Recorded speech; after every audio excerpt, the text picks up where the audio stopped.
Hi friends, good evening. ಇದು ನನ್ನ ಮಗನ ಬರ್ಡೇ ಬ್ಲಾಗ್ ಆಗಿರುತ್ತೆ. ಸೊ ಇವತ್ತು ಒಂದು 5th ಬರ್ಡೇ, 5ನೇ ವರ್ಷದ ಬರ್ಡೇ. ಸೊ ಏನಾದರೂ ಗಿಫ್ಟ್ ಬೇಕು ಅಂತಿದ್ದ, ಏನೋ ಒಂದು ಸ್ಮಾಲ್ ಗಿಫ್ಟ್ ತರಿಸಿದ್ದೀನಿ. ಲಾಸ್ಟ್ ಇಯರ್ ಸೈಕಲ್ಲು, ಕಾರು ಎಲ್ಲ ಕೊಡಿಸಿದ್ದೆ. ಪ್ರತಿ ವರ್ಷ ಒಂದು ಏನಾದರೂ ಚಿಕ್ಕದಾಗಿ ಕೊಡ್ತಾ ಇರ್ತೀನಿ. ಸೊ ಈ ಸತಿ ಅವನಿಗೆ ಇದು ಬೇಕು ಅಂದ, ಸ್ಕಿಡಿಂಗ್, ಅದು ಚಿಕ್ಕದು ಸ್ಮಾಲ್ ಕೊಡಿಸಿದ್ದೀನಿ. ಹಾಗೆ ಚಿಂಟುಗೂ ಬೇರೆ ಏನಾದರೂ ಕೊಡ್ಸೋಣ, ಇಲ್ಲಾಂದರೆ ಅಳ್ತಾನೆ ಅಂತ ಅವನಿಗೆ ಹಾರ್ಸ್ ರೈಡಿಂಗ್ ಕೊಡಿಸಿದ್ದೀನಿ. ಈಗ ಅದೇ ಬೇಕು ಅಂತ ಹೇಳ್ತಾ ಇದ್ದಾನೆ. ಆಮೇಲೆ ಇಬ್ಬರು ಶೇರ್ ಮಾಡ್ಕೊಂಡು ಆಟ ಆಡ್ತಾರೆ. ಬಟ್ ಇಬ್ರಿಗೂ ಇದೇ ಇಷ್ಟ ಆಗಿಬಿಟ್ಟಿದೆ. ನಾನು 2 ಏನು ತರಿಸೋದು ಅಂತ ಒಂದೇ ತರಿಸಿದ್ದೆ. 2 ಮೀಶೋದಲ್ಲೇ ತರಿಸಿರೋದು. ಯಾರಿಗಾದರೂ ಬೇಕು, ಮಕ್ಕಳಿಗೆ ಏನಾದರೂ ಕೊಡಿಸ್ತೀನಿ ಅಂದರೆ ಲಿಂಕ್ ಅಂತ ಕಮೆಂಟ್ ಮಾಡಿ, ನಾನು ಲಿಂಕ್ ಕಳಿಸ್ತೀನಿ. ನೀವು ಕೂಡ ಪರ್ಚೇಸ್ ಮಾಡ್ಬೋದು. ಅಂಡರ್ ಬಜೆಟಲ್ಲೇ ಇದೆ. ಜಸ್ಟ್ ಟೈಮ್ ಪಾಸ್, ಆಟ ಆಡೋದು, ಅಷ್ಟೊಂದೇನು ಕ್ವಾಲಿಟಿ ಇಲ್ಲ. ಇವ್ರಿಗೆಲ್ಲ ಕಾರು ಸೈಕಲೆಲ್ಲ ಇದ್ವಲ್ಲ, ಇನ್ನೇನು ಕೊಡಿಸೋದು ಅಂತ ಅದನ್ನೇ ಕೊಡಿಸ್ದೆ. ಹೊರಗಡೆ ಹೋಗಿ ಬರ್ಡೇ ಮಾಡೋಣ, ಲಾಸ್ಟ್ ಇಯರ್ ಅಲ್ಲೇ ಮಾಡಿದ್ವಿ. ತುಂಬ ಮಳೆ ಗಾಳಿ ಎಲ್ಲ ಬಂದಿತ್ತು. ಸಾಯಂಕಾಲ ಬೆಂಗಳೂರಲ್ಲೊಂದು ಸಂಜೆ ಮಳೆ ಬಂದುಬಿಟ್ರೆ ನಿಲ್ಲೋದೇ ಇಲ್ಲ. ಅದಕ್ಕೆ ಬೇಡಪ್ಪ ಅಂತ ಮನೆಗೆ ಕೇಕ್ ತೊಗೊಂಬಂದ್ವಿ. ಬ್ಯಾಕ್ಗ್ರೌಂಡ್ ಡೆಕೋರೇಷನ್ ಅಂತೂ ಲಾಸ್ಟು ನನ್ನ ಬರ್ಡೇಗೆ ತರಿಸಿದ್ದೆ. ಅದನ್ನೇ ಯೂಸ್ ಮಾಡಿಕೊಂಡು ಸ್ವಲ್ಪ ಬಲೂನೆಲ್ಲ ಸ್ಟಿಕ್ ಮಾಡಿ ಕೇಕ್ ಕಟ್ ಮಾಡೋಣ ಅಂತ ರೆಡಿ ಮಾಡ್ಕೊಂಡ್ವಿ. ನನ್ನ ಮಗ ಅಂತೂ ತುಂಬ ಬರ್ಡೇ ಕೇಕ್ ಕಟ್ ಮಾಡೋಕ್ಕೂ ಒಂದು ನಿಮಿಷ ಕೂತ್ಕೊಳ್ಳೋದು ಇಲ್ಲ. ಅವನು ಫ್ರೆಂಡ್ ಬೇರೆ ಬಂದಿದ್ದ, ಆಟ ಆಡ್ತಾ ಇದ್ದ. ಸೊ ಹಂಗಾಗಿ ಸಿಂಪಲ್ಲಾಗಿ ಹ್ಯಾಪಿ ಬರ್ಡೇ ಮಾಡಿದ್ವಿ.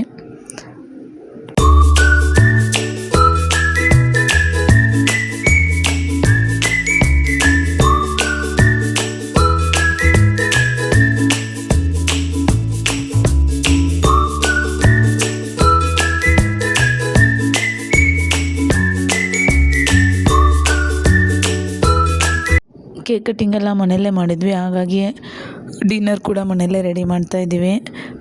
ಆ್ಯಂಡ್ ಅನ್ನ ಕಬಾಬ್ ಮಾಡ್ತಾಯಿದ್ದಾನೆ. ಬಿರಿಯಾನಿ ಆಲ್ರೆಡಿ ಮಾಡಿದ್ದ. ಬಿರಿಯಾನಿ ಮತ್ತು ನಮ್ಮ ಹಸ್ಬೆಂಡು ಮಟನ್ ಗೊಜ್ಜು ಮಾಡಿದರು. ಅದೆಲ್ಲ ಮಾಡೋ ಅಷ್ಟೊತ್ತಿಗೆ ನಾನು ಸ್ವಲ್ಪ ಹೊರಗಡೆ ಡೆಕೋರೇಷನ್ ಮಾಡಿದೆ. ಇವ್ರಿಗಿಬ್ಬರಿಗೂ ರೆಡಿ ಮಾಡಿ ಕೊಟ್ಬಿಟ್ಟು, ಮಕ್ಕಳಿಗೆ ಸ್ವಲ್ಪ ಹೊಟ್ಟೆ ಹಸಿತಾ ಇತ್ತು, ಊಟ ಮಾಡಿಸ್ದೆ. ಊಟ ಮಾಡಿಸಿ ನಾನು ಇನ್ನೂ ಊಟ ಮಾಡಿಲ್ಲ. ಹಸ್ಬೆಂಡ್ಗೆ, ಅಣ್ಣಂಗೂ, ಹಾಗೆ ನಮ್ಮ ಮಾವನಿಗೂ ಎಲ್ಲರಿಗೂ ಊಟ ಕೊಡಬೇಕು. ನಮ್ಮ ಫ್ರೆಂಡ್ ಮಗ ಬಂದಿದ್ದ, ಅಲ್ಲೇ ಟೈಮ್ ಆಯಿತು, ಅಲ್ಲೇ ತಿಂತೀನಿ ಅಂದ. ಸೊ ಹಂಗಾಗಿ ಅವರಿಗೆ ಬಾಕ್ಸ್ಗೆ ಹಾಕಿ ಕೊಡ್ತಾಯಿದ್ದೀನಿ. ಆಲ್ಮೋಸ್ಟ್ ನಾವು ಅಡುಗೆ ಮಾಡಿ ಕೇಕ್ ಕಟಿಂಗ್ ಮಾಡೋದ್ಲೇ 8:30 ಆಗಿಬಿಟ್ಟಿತ್ತು. ಸೊ ಹಂಗಾಗಿ ಮನೆಗೆ ಊಟ ಮಾಡ್ತಾನೆ ಅಂತ ಬಾಕ್ಸಿಗೆ ಹಾಕಿ ಕಳಿಸ್ದೆ. ಇವಾಗ ಚಿಲ್ಲಿ ಕಬಾಬ್ ಹಾಕ್ತಾಯಿದ್ದಾರೆ. 8 ಲೆಗ್ ಪೀಸ್ ಆರ್ಡ್ರ್ ಮಾಡಿದ್ದೆ ಫ್ಲಿಪ್ಕಾರ್ಟಿಂದ, ಟೆಂಡರ್ ಚಿಕನ್ನು. ಅದನ್ನೇ ಕಬಾಬ್ ಮಾಡ್ತಾ ಇರೋದು. ತುಂಬ ಚೆನ್ನಾಗಿರುತ್ತೆ. ವಿದಿನ್ 10 ಮಿನಿಟ್ಸಲ್ಲಿ ಬಂದುಬಿಡುತ್ತೆ ನಮ್ಮ ಮನೆಗೆ. ಮೊದಲೆಲ್ಲ ಬರ್ತಾ ಇರಲಿಲ್ಲ. ಸೊ ಇವಾಗ ಅರ್ಲಿ ಡೆಲಿವರಿ ಅವೈಲೇಬಲ್ ಇದೆ. ಸೊ ಹಂಗಾಗಿ ಏನು ಬೇಕೋ ಆರ್ಡ್ರ್ ಮಾಡ್ಕೋಬೋದು ಫ್ಲಿಪ್ಕಾರ್ಟಲ್ಲಿ. ನಮ್ಮ ಫ್ರೆಂಡ್ ಮಗನಿಗೆ ಹಾಕ್ಕೊಟ್ಟೆ, ತೊಗೊಂಡು ಹೋದ. ಮಕ್ಕಳಿಗೂ ತಿನ್ನಿಸ್ತಾ ಇದ್ದೀನಿ. ಇಬ್ಬರು ಫೋನ್ ಹಿಡ್ಕೊಂಡು ಕೂತಿದ್ದಾರೆ. ಅವರು ಆವಾಗಲೇ ಹೊಟ್ಟೆ ಹಶು ಅಂದರು. ಸ್ವಲ್ಪ ಚಪಾತಿ ಕೊಟ್ಬಿಟ್ಟಿದ್ದೆ, ಹಂಗಾಗಿ ಹೊಟ್ಟೆ ಹಶು ಆಗಿಲ್ಲ. ಈಗ ಸ್ವಲ್ಪ ಕೇಕ್ ತಿಂದರು, ಬಲೂನ್ ಜೊತೆ ಆಟ ಆಡ್ತಾ ಇದ್ದಾರೆ. ಅವ್ರಿಗೆ ಊಟ ಏನೂ ಇಷ್ಟ ಇಲ್ಲ, ಈಗ ಸ್ವಲ್ಪ ಉಂಡಿದ್ದಾರೆ. ಹಾಗಾಗಿ ನಾನು ಹಸ್ಬೆಂಡ್ಗೆಲ್ಲ ಊಟ ಮಾಡಿಸಿ ನಾನು ಊಟ ಮಾಡಿದೆ. ಮನೇಲಿ ಬರ್ಡೇ ಕಟ್ ಮಾಡಿದರೆ ಇದೇ ಕಷ್ಟ. ಮನೆ ತುಂಬ ಫ್ಲಾಗ್ಸ್ ಅದೆಲ್ಲ ನಮ್ಗೆ ಗಲೀಜು ಬಿದ್ದುಬಿಟ್ಟಿದೆ. ಅದಕ್ಕೆ ನಾನು ಹೊರಗಡೆ ಹೋಗಿ ಕಟಿಂಗ್ ಮಾಡ್ಕೊಂಬಂದ್ಬಿಡೋದು ಬೆಸ್ಟು. ಲಾಸ್ಟು ಚಿಂಟು ಬರ್ಡೇ ಹಾಗೆ ಮಾಡಿದ್ವಿ. ಅಲ್ಲೆಲ್ಲ ಡೆಕೋರೇಷನ್ ಇರುತ್ತೆ, ರೆಡಿ ಇರುತ್ತೆ. 300 ಕೊಟ್ಟರೆ ಸಾಕು, ಅಲ್ಲೇ ಕಟಿಂಗ್ ಮಾಡ್ಕೊಂಡು ಬರ್ಬೋದು. ಫೋಟೋನು ನೀಟಾಗಿ ಬರುತ್ತೆ. ಮನೇಲಿ ಅಂದರೆ ಮಕ್ಕಳು ಕೈಗೂ ಸಿಗಲ್ಲ, ಕೂರೋದು ಇಲ್ಲ. ಡೆಕೋರೇಷನ್ ಎಲ್ಲ ನೀಟಾಗಿ ಮಾಡೋಕ್ಕೂ ಬರೋಲ್ಲ. ಮಳೆ ಬರ್ತಾಯಿತ್ತು ಅಂತ ಹೋಗಲಿಲ್ಲ ಅಷ್ಟೇ.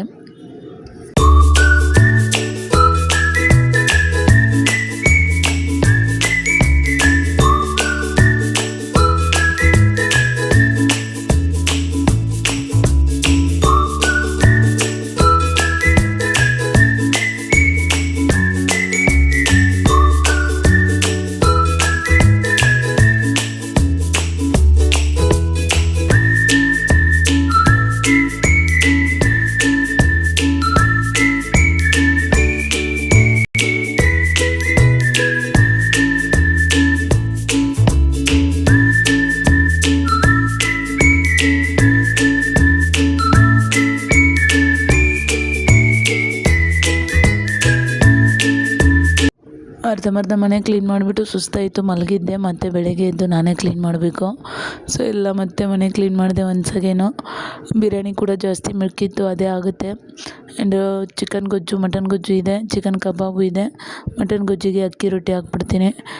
ನಮ್ಮ ಮನೆಯವ್ರು ನಿನ್ನೆ ರೈಸ್ ಎಲ್ಲ ತಿನ್ನಲ್ಲ, ಅವ್ರಿಗೆ ಬಿಸಿದು ಮಾಡಿಕೊಡ್ತೀನಿ. ಮಿಕ್ಕಿದ್ದು ನಾನು ನಮ್ಮ ಮಾವ ತಿನ್ಕೊತೀವಿ. ಇನ್ನು ಮಧ್ಯಾಹ್ನಕ್ಕೂ ಅಡುಗೆ ಇದೆ ಇವತ್ತು. ಏನೂ ಅಡುಗೆ ಮಾಡೋಂಗಿಲ್ಲ, ಹಂಗಾಗಿ ಮನೆಯೆಲ್ಲ ಕ್ಲೀನ್ ಮಾಡಿದೆ. ಮಕ್ಳಿಗೆ ಊಟ ಮಾಡಿಸ್ಬೇಕು. ಇನ್ನೊಂಚೂರು ಅಡುಗೆ ಮನೆ ಕ್ಲೀನ್ ಮಾಡಬೇಕು, ಪಾತ್ರೆ ಗೀತ್ರೆ ಎಲ್ಲ ನಿಂತು ಎಲ್ಲ ಕ್ಲೀನ್ ಮಾಡಿ ಇವಾಗ ಕಾಫಿ ಮಾಡ್ತಾಯಿದ್ದೀನಿ. ಕಾಫಿ ಕುಡಿದ್ಬಿಟ್ಟು ಕ್ಲೀನಿಂಗ್ ಎಲ್ಲ ಮಾಡಬೇಕು.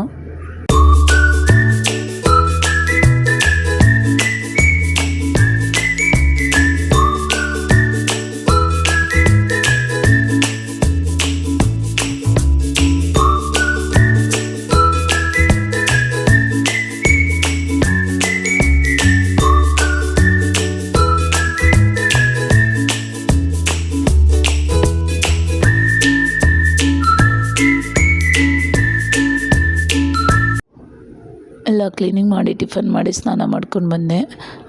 ಮತ್ತು ನಮ್ಮ ಮಾವ ಕಾಫಿ ಮಾಡಿಕೊಡಂದ್ರು, ಅವರಿಗೋಸ್ಕರ ಕಾಫಿ ಮಾಡಿಕೊಡ್ತಾ ಇದ್ದೀನಿ.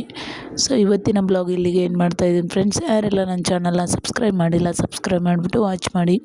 ಹಾಗೆ ವಿಡಿಯೋ ಹೇಗೆ ಅನಿಸುತ್ತೆ, ಇಷ್ಟ ಆದರೆ ಲೈಕ್ ಮಾಡಿ, ಶೇರ್ ಮಾಡಿ ಮತ್ತು ಕಮೆಂಟ್ ಮಾಡಿ.